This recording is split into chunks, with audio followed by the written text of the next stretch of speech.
दोस्तों आज इस वीडियो में हम बात करेंगे इस ऐप के बारे में। जी हाँ दोस्तों, इस ऐप की मदद से आप किस तरीके से आप ई रिक्शा को यहाँ पर आप जो है ऑफ कर सकते हो। ये एप्लीकेशन भी काफ़ी ज़्यादा ट्रेंड में चल रही है। आपको बहुत सारी इंस्टाग्राम पर भी ऐसी रील्स मिल रही होगी जहाँ पर दोस्तों इस ऐप की मदद से डायरेक्टली आप जो है ई रिक्शा को बंद कर सकते हो। लेकिन ये वीडियो एजुकेशनल पर्पज़ के लिए बनाया जा रहा है। आप किसी भी तरीके से किसी को परेशान ना करें, इसका गलत इस्तेमाल ना करें। और दोस्तों आप अपने ई रिक्शा पर आप इसे ट्राई कर सकते हो। लेकिन दोस्तों आप जो है यहाँ पर इसको जो है यहाँ पर किस तरीके से यूज़ कर सकते हो, पूरा प्रोसेस आज इस वीडियो में हम बात करेंगे। और आप जो अगर आपके पास ई रिक्शा है तो किस तरीके से आप अपने जो ई रिक्शा पर आप प्राइवेसी सेट कर सकते हो, प्राइवेसी कोड सेट कर सकते हो, जिससे कि कोई भी आपको परेशान ना कर सके।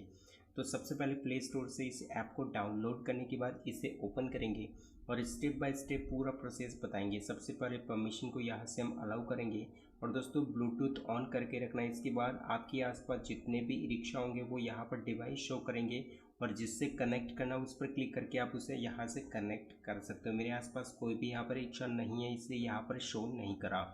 जैसे ही आप कनेक्ट करोगे यहाँ पर कनेक्टेड डिवाइस शो करेगा और गाइस आपको जो है उस ई रिक्शा की बैटरी की सारी इन्फॉर्मेशन यहाँ पर शो करेगी। अब आपको कंट्रोल बटन पर क्लिक करने के बाद अगर आपको ई रिक्शा को बंद करना है तो ये वाला ऑप्शन ऑन करते ही दोस्तों वो जो ई रिक्शा आपका जो कनेक्टेड है वो बंद हो जाएगा।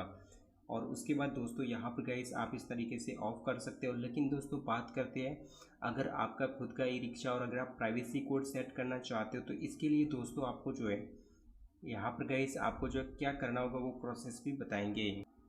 तो उसके लिए दोस्तों आपको करना क्या होगा, आपको अपनी बैटरी को चेक करनी है। आपको अपना ई रिक्शा किस कंपनी का, उस कंपनी का ऐप आपको डाउनलोड करने के बाद उसमें आप प्राइवेसी कोड सेट कर सकते हो, जिससे कि दोस्तों डायरेक्टली कोई भी आपसे कनेक्ट नहीं कर पाएगा।